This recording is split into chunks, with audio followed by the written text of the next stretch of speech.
Resta chiuso fuori casa, tenta di passare da un balcone all'altro ma perde l'equilibrio e precipita al suolo da 3 metri di altezza. È successo a Fontanafredda. Grave, un 57enne portato in elicottero all'ospedale di Udine. Un uomo di 74 anni è caduto mentre stava percorrendo un sentiero nel bosco a Tolmezzo verso Torre Picotta. È ruzzolato per una ventina di metri fermandosi grazie ad una rete paramassi. I malati non vanno in ferie, lo slogan dell'FDS nella giornata mondiale del donatore di sangue. Oggi autoemoteca in Piazza Libertà a Udine, la nostra regione è prima in Italia per donazioni. La Giunta Comunale di Udine ha deciso per l'acquisto del palazzo del Cineteatro Odeon, un'operazione da poco meno di 700.000 euro. Prima di siglare l'atto sarà necessaria l'approvazione del Consiglio. Questa sera alle 20, gara 2 della finale di playoff per la UEB di Cividale contro Vigevano. Ci si aspetta il nuovo record di pubblico al Pala Perusini dopo i 1700 di domenica, partita su Telefriuli alle 22:30.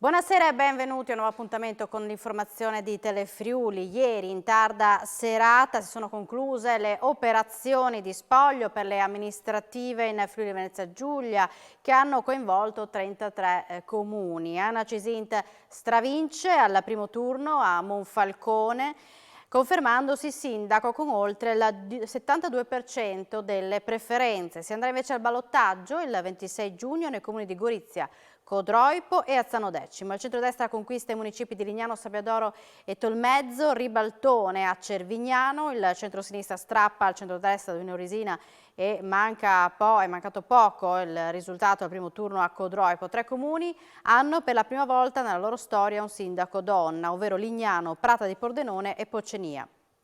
Desidero congratularmi con tutti i sindaci e i consiglieri confermati o eletti in Friuli Venezia Giulia, così il Presidente della Regione Massimiliano Fedriga si è voluto complimentare con gli amministratori premiati alle urne.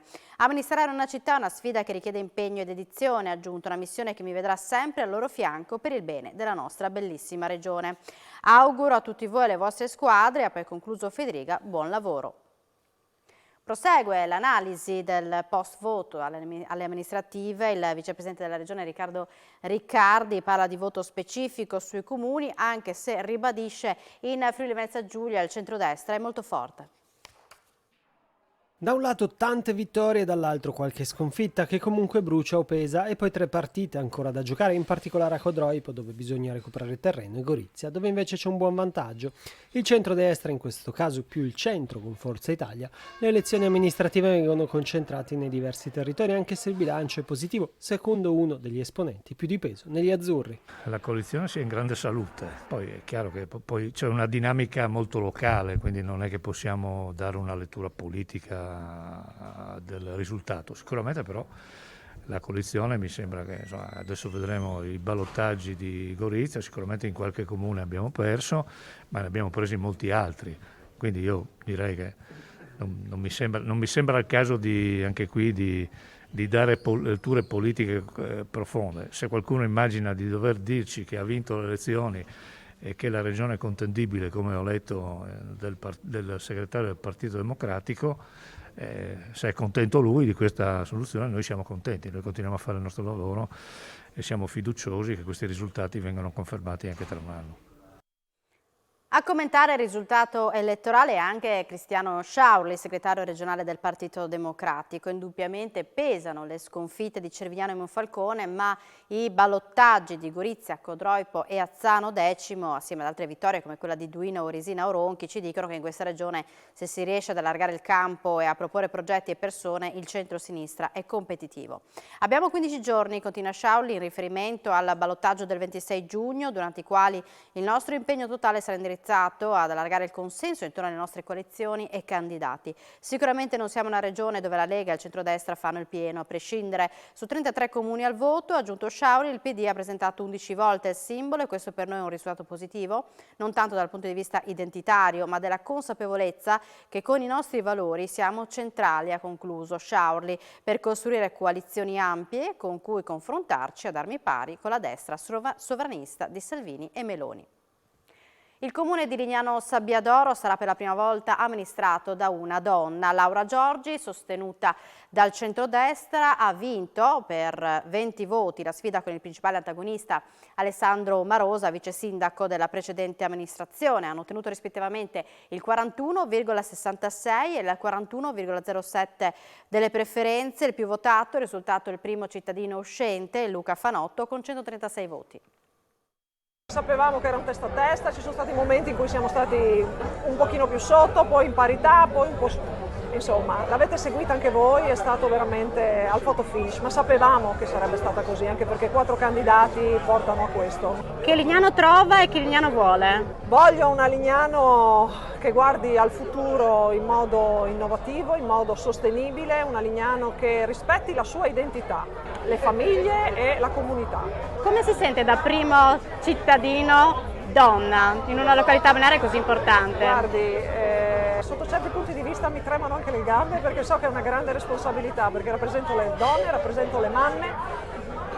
È un pensiero grande, mi permetto di dirlo, va a mio padre, che sono sicura che sarebbe estremamente orgoglioso di questo risultato, e va anche a una straordinaria donna dall'intelligenza di vita meravigliosa che si chiama Floriana e che sono sicura che sarà altrettanto orgogliosa di questo.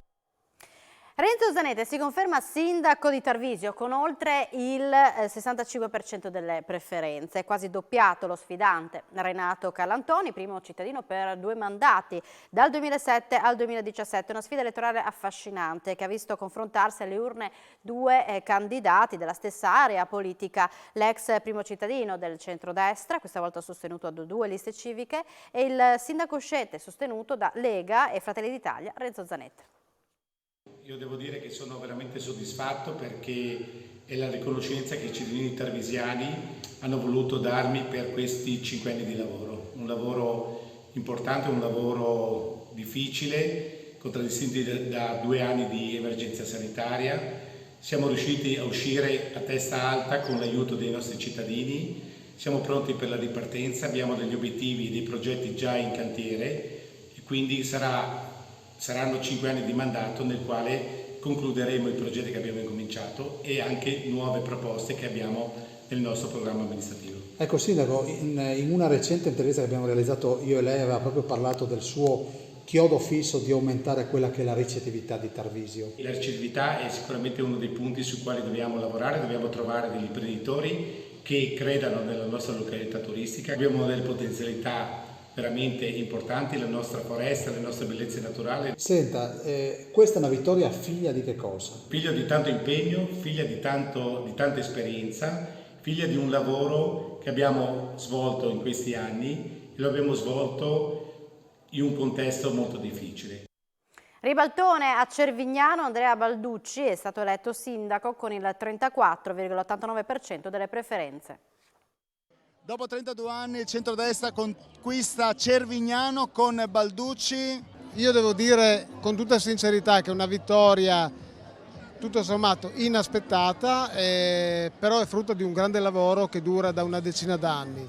Noi abbiamo preparato un programma attorno al quale si sono raccolte una ventina di uomini e donne e uomini che hanno subito condiviso questa visione e questa proposta alternativa per Cervignano. Ripeto, non mi aspettavo che questo successo potesse essere portato a termine, difatti anche nel momento dello spoglio ci sono stati dei momenti in cui abbiamo visto qualche flessione, ho detto bene, ecco, stiamo andando, arriviamo secondi e invece poi abbiamo recuperato e devo dire grazie di cuore ai nostri elettori che si sono impegnati, hanno sostenuto la nostra lista, ma soprattutto il nostro programma. Adesso si comincia subito a lavorare, con quali finalità?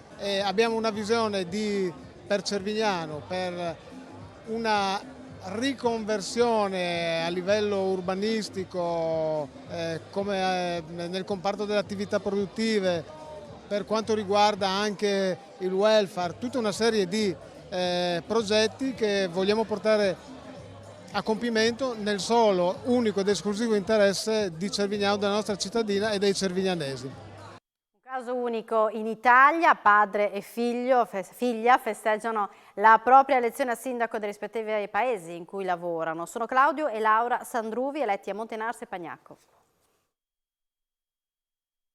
Una famiglia che della politica ha fatto la sua passione. Sono Claudio Sandruvi, riconfermato sindaco a Montenarse per la terza volta dopo essere stato consigliere provinciale e sindaco di Gemona per 2 mandati, e la figlia Laura, che è stata eletta sindaco di Pagnacco dopo aver retto le sorti del paese in seguito alla prematura scomparsa dell'ex primo cittadino Mazzaro.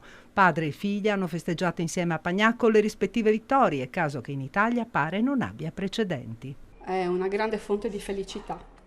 Infatti ho voluto che mi raggiungesse a Pagnacco per festeggiare insieme e congratularci a vicenda per questo bellissimo risultato che possiamo proprio condividere, quasi incredibile, però una felicità unica, sul serio. Io sono orgogliosa del risultato di papà, sono felice per il risultato che ho ottenuto nella mia comunità, è splendido, veramente.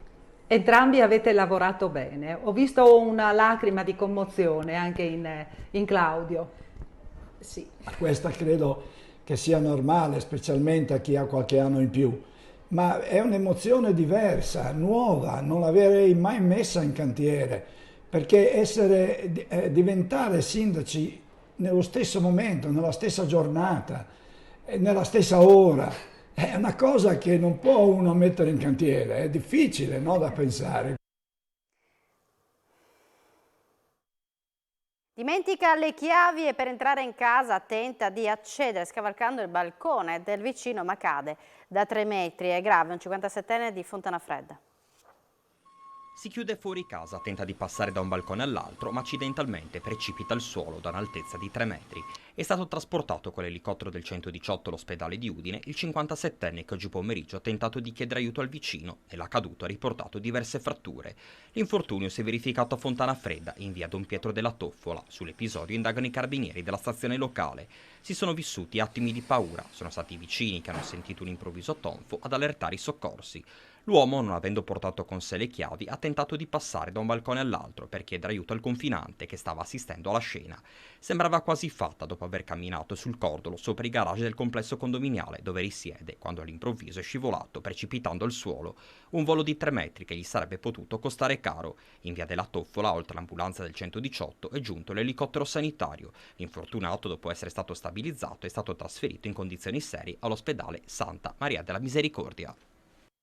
Cade all'interno di una delle reti paramassi, ruzzolando per una ventina di metri. Un uomo di 74 anni è stato soccorso nel primo di pomeriggio di oggi a Tolmezzo, lungo il sentiero che sale a Torre Picotta. La chiamata è arrivata al NUE 112 dal gestore della trattoria da Modesto, che ha notato un uomo cadere nei boschi. L'infortunato stava scendendo lungo il sentierino verso il monte Strabut che collega Torre Picotta all'abitato. Una volta raggiunto dai sanitari del soccorso, l'anziano è stato stabilizzato, imbarellato e condotto con l'ambulanza per accertamenti all'ospedale di Tolmezzo. Grandi disagi per gli automobilisti in transito lungo la 4 in direzione Venezia. Un mezzo pesante è andato in fiamme, causando la chiusura per circa 4 ore del tratto tra il nodo di Portoguaro e Cessalto, con l'obbligo di uscita al casello di Portoguaro. La viabilità è stata ripristinata solamente alle 10:40. Si è riusciti a rimuovere dalla careggiata il camion e il carico di metallo che trasportava. Sul posto hanno operato i vigili del fuoco e i mezzi di soccorso meccanico. Fortunatamente non ci sono stati feriti né altri veicoli sono rimasti coinvolti dal rogo. Doppio colpo messo a segno nella zona industriale di Cividale, ad essere prese di mira la scorsa notte 2 aziende, dalle quali dopo che i distributori automatici sono stati forzati sono stati asportati cibi e bevande. Complessivamente il valore della refurtiva ammonta a 2.800 euro. Ad accorgersi dei furti sono stati i titolari delle aziende che questa mattina hanno notato come le porte di accesso fossero state forzate. Al vaglio dei carabinieri di Cividale anche le immagini dei sistemi di videosorveglianza. Manca una settimana alla notte prima degli esami per quasi 9.000 studenti in regione. Alla motorità tornano 2 iscritti con la facoltà di non indossare la mascherina. Uno sguardo al passato con il ritorno alle prove scritte e uno al futuro senza mascherina, così gli studenti dell'ultimo anno delle superiori si preparano a vivere l'esame di maturità che scatterà con gli iscritti il 22 e 23 giugno prima della prova orale, un test per quasi 9.000 studenti in Friuli Venezia Giulia. Quest'anno sarà possibile anche vedere i loro sorrisi con i presidenti delle commissioni che lasceranno facoltà di indossare o meno la mascherina, cosa che sta avvenendo per gli esami di terza media in corso. In queste ultime ore appunto abbiamo appreso di una indicazione che dovrà però adesso tradursi insomma in un dispositivo di norma che non rende più obbligatoria la mascherina durante l'effettuazione delle prove e sarà lasciata diciamo così la libera autonoma responsabilità di ciascuno. Il consiglio naturalmente è quello di essere prudenti, lo dico anche ai ragazzi nel loro interesse, perché i contagi in questo momento ci sono e sarebbe davvero, come dire, una beffa ammalarsi proprio durante i giorni cruciali degli esami e doverli quindi rimandare nel tempo, prolungando anche questo minimo fattore di stress che di solito accompagna questa prova. Quindi il mio consiglio è prudenti e responsabili. Un ultimo sforzo, insomma, prima delle attese vacanze. Al via Udine le prenotazioni online per il servizio di mensa per il nuovo anno scolastico. Partono il 15 giugno per concludersi il 15 agosto le iscrizioni per la mensa scolastica dell'anno didattico 2022-2023. A Udine sono previste offerte culinarie speciali per alunni, insegnanti e educatori con patologie, allergie o intolleranze per vegetariani e vegani, oltre a menù ad hoc per motivi etici e religiosi. Con l'utilizzo dello SPID i genitori potranno accedere al portale eCivis ed effettuare l'iscrizione. E naturalmente dovranno iscrivere i bambini che dovranno frequentare nel prossimo anno scolastico la scuola dell'infanzia, la scuola primaria, secondaria di primo grado se sono previsti i rientri pomeridiani, per la primaria il tempo pieno o diciamo anche gli orari pomeridiani e poi soprattutto il servizio di doposcuola. Fra poche ore si allenteranno le misure di sicurezza anti-Covid. Domani 15 giugno terminerà l'obbligo di indossare le FFP2 all'interno dei mezzi di trasporto locali e interregionali e durante gli spettacoli e gli eventi che si svolgono al chiuso. Come riferito dai ministri Speranza e Bianchi, rimarrà solamente raccomandato l'utilizzo dei dispositivi durante gli esami di maturità e di terza media. Capitolo a parte invece per i centri estivi che si svolgono in parte all'aperto, in parte in ambienti al chiuso. Se in alcune strutture la mascherina non viene richiesta o è già opzionale, in altre risulta obbligatoria, come la scuola primaria FRUC di Udine. Una scelta, quest'ultima molto probabilmente dettata dalla prudenza, in attesa di chiarimenti in merito. Sarà proposta una norma al Consiglio dei Ministri che si terrà domani, alla quale seguirà poi una circolare esplicativa alle scuole inviata dal Ministero dell'Istruzione. Riunione in prefettura a Pordenone per discutere del bullismo che recentemente ha fatto registrare alcuni casi sul territorio. Prese in giro, battute, a volte anche qualcosa di più, i casi di bullismo nelle scuole del Friuli occidentale, non molti ma significativi, hanno fatto suonare un campanello d'allarme. Per questo il prefetto Domenico Lione ha convocato in remoto, in presenza, istituzioni, forze dell'ordine e dirigenti scolastici per arginare il fenomeno prima che sfugga di mano. Le istituzioni sono molto attente al fenomeno perché molte progettualità delle scuole, molte progettualità dell'ASFO, molte progettualità del Comune sono già in vigore, il fenomeno è veramente molto sentito. Le forze dell'ordine in questa fase, in questo nostro territorio, hanno solo un intervento di prevenzione e accanto alle istituzioni. Non ci sono fatti specifici che possano creare la necessità di un intervento. Sindaci e presidi faranno la loro parte, presente anche la consulta provinciale degli studenti che attraverso un recente sondaggio ha fotografato la voglia di frenare il problema. Su un campione superiore al migliaio di ragazzi hanno ben consapevolezza che esiste il fenomeno del bullismo e che hanno una forte volontà di reazione a questo fenomeno. In vista del nuovo anno scolastico, insomma, più prevenzione, anche con progetti educativi specifici e maggiori controlli dentro e fuori dalle scuole. La sanità del Friuli Venezia Giulia starà precipitando a causa delle scelte dei manager e della politica. L'accusa arriva dalle opposizioni in consiglio regionale con i dati della scuola Sant'Anna di Pisa. Un sistema che vede criticità enormi che portano il Friuli Venezia Giulia ad essere una delle peggiori sanità del nord e delle quasi 14 regioni analizzate dalla Scuola Sant'Anna di Pisa.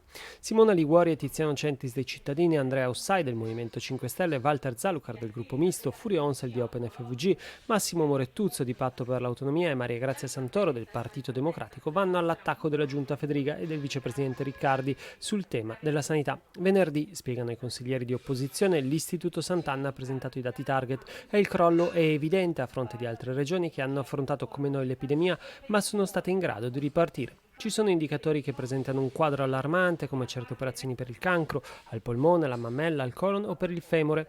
Non c'è appropriatezza e c'è una pesante obsolescenza tecnologica. Secondo la ricerca la colpa non è di medici e personale sanitario che fanno i salti mortali, ma dei manager e della politica. I cittadini stanno sentendo sulla loro pelle i fallimenti delle scelte dei vertici e il crollo della sanità negli ultimi anni è ormai evidente a tutti. Chi governa ora deve dare risposte che non siano le solite con Riccardi che dice che va tutto bene o Federiga che getta fumo negli occhi sviando il tema come è avvenuto durante la mozione di sfiducia dove ha annunciato di volersi ricandidare. Pronta la replica del vicepresidente della regione Riccardo Riccardi. È evidente che noi abbiamo dei problemi, sono problemi strutturali, l'esame del Sant'Anna prevede in settimana anche un approfondimento direttamente con i professionisti che sono occupati di questi andamenti. Li analizzeremo nel dettaglio, sappiamo che abbiamo dei punti di debolezza e sappiamo anche che ci sono dei punti di forza. Questo riguarda il sistema del network di tutte le regioni. Io non credo che, come sempre, tutte le cose debbano essere semplificate e buttate nel tritacarne, che quando c'ero io ero il migliore, adesso che sei arrivato tu va peggio. Sicuramente ci sono degli indicatori che vanno migliorati, noi su questo naturalmente lavoreremo per farlo, non dimenticandoci che noi usciamo da una situazione di grande tensione del Covid. Quindi c'è chi fa l'esercizio del drammatizzare le cose, io ho perso l'abitudine di correre dietro a questi signori che ogni volta che c'è qualche problema, invece di affrontarlo per com'è, cominciano a lanciare accuse a destra e a manca e le accuse a destra e a manca non ci aiutano. Secondo grande evento dell'estate regionale, dopo il concerto di Cremonini a Lignano da 18.000 presenze, il turno di Marco Mengoni a Villa Manin. Allora ci colleghiamo in diretta con il nostro Alberto Comisso che è proprio all'esterno della villa. A te.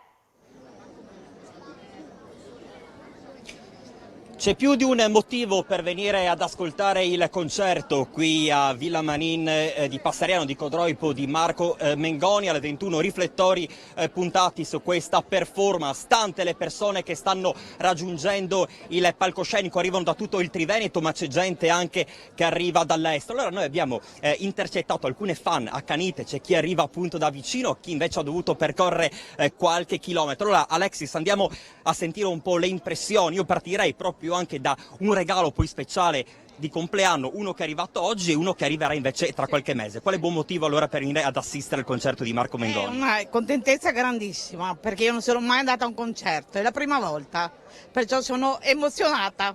Che cosa si aspetta allora da questo concerto? Una cosa bellissima, un'emozione grande. Ecco, siete arrivate assieme, ecco, perché scegliere Marco Mengoni? Perché lei è una grande appassionata, io anche ascolto molto volentieri le sue canzoni e quindi siamo felicissime di essere qui e speriamo di passare una bellissima serata che sicuramente sarà così. Una bellissima serata sicuramente la trascorre questa signora perché con un concerto lei festeggia il suo compleanno. Non le chiedo l'età però. No, grazie, è molto gentile da parte sua. Sì, mie figlie mi hanno regalato questo evento che io sinceramente non vedevo l'ora di partecipare, anche perché Mengoni e Marco penso che prenda una fascia di età dalle ragazzine ma anche le signore, ecco, è appassionante. Ecco, immagino condividi un po' questo pensiero. Assolutamente, minimo. Non è la prima volta tra l'altro che assisti. Io no, a Verona e questa è la seconda volta e no, stupendo, deve essere bellissimo anche comunque il contorno, viverla così in Villa Manin. Allora io vi ringrazio, il live si conclude qui da Villa Manin di Passariano, buon concerto a tutti, ovviamente a voi lo studio, grazie.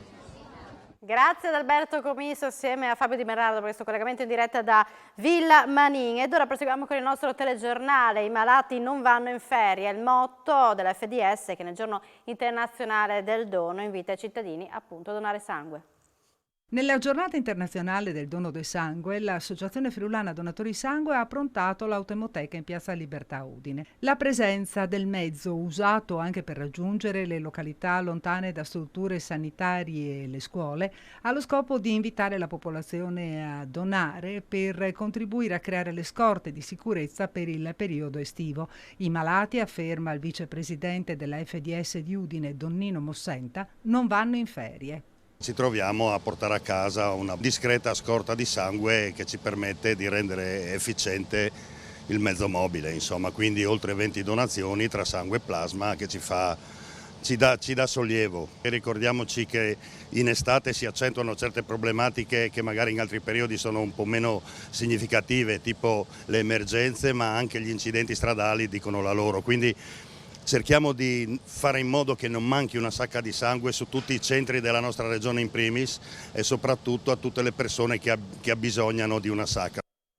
Con 37 donatori attivi e 65 donazioni ogni 1000 abitanti, il Friuli Venezia Giulia è la prima regione italiana in quanto a donazioni di sangue, oltre ad annoverare di gran lunga il maggior numero di donatori nella fascia d'età 18-25 anni. Un valore che dobbiamo assolutamente difendere, ha detto il vicepresidente della regione Riccardo Riccardi, evidenziando però come nei primi mesi dell'anno si sia registrato un leggero calo nella raccolta di plasma. Siamo ai dati Covid, 864 nuovi casi e 4 decessi, nuovi contagi sono stati riscontrati a fronte di 6.048 test effettuati, le persone ricoverate in terapia intensiva sono 3, mentre i pazienti accolti in altri reparti sono 90, 3 delle 4 vittime sono di Trieste e la quarta di Gorizia. L'operazione costerà poco meno di 700.000 euro, si tratta dell'acquisto del palazzo del Cineteatro Odeon, decisa definitivamente dalla Giunta di Udine. Prima di siglare l'atto di acquisto però sarà necessaria l'approvazione anche del Consiglio Comunale.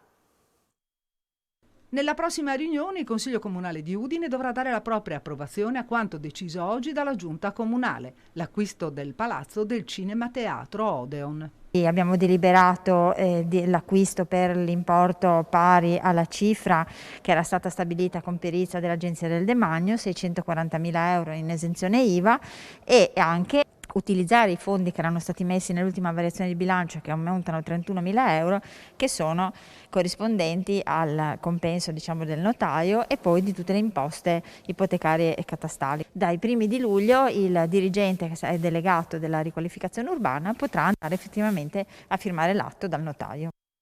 Rimaniamo a Udine, dove Murales e nuova illuminazione riqualificheranno il sottopassaggio pedonale di Piazzale Cavedalis. Il sottopasso pedonale di Piazzale Cavedalis di Udine, da anni in stato di degrado, sarà rimesso a nuovo grazie all'intervento dell'associazione culturale OnArt, che ha proposto di realizzare un dipinto murale. Il progetto può contribuire a riqualificare uno spazio urbano oggi deturpato da scritte volgari e graffiti scoloriti, che ogni giorno viene attraversato da cittadini e studenti, creando un percorso ricco di spunti di riflessione. Creeranno 2 murales con tipologie diverse, una figurativa e una invece più astratta. Sono molto contento di questa idea, noi mettiamo a disposizione tra l'altro una modesta cifra per recuperare queste pareti, potenzieremo l'illuminazione e quindi renderemo questo sottopassaggio, che è molto frequentato dai giovani che vanno a studiare, molto più bello rispetto alla situazione attuale. La libreria Friuli a Udine ha ospitato un incontro intitolato Città e Commercio, un rapporto sinergico per la crescita della comunità locale incentrato sullo sviluppo della città dal punto di vista economico.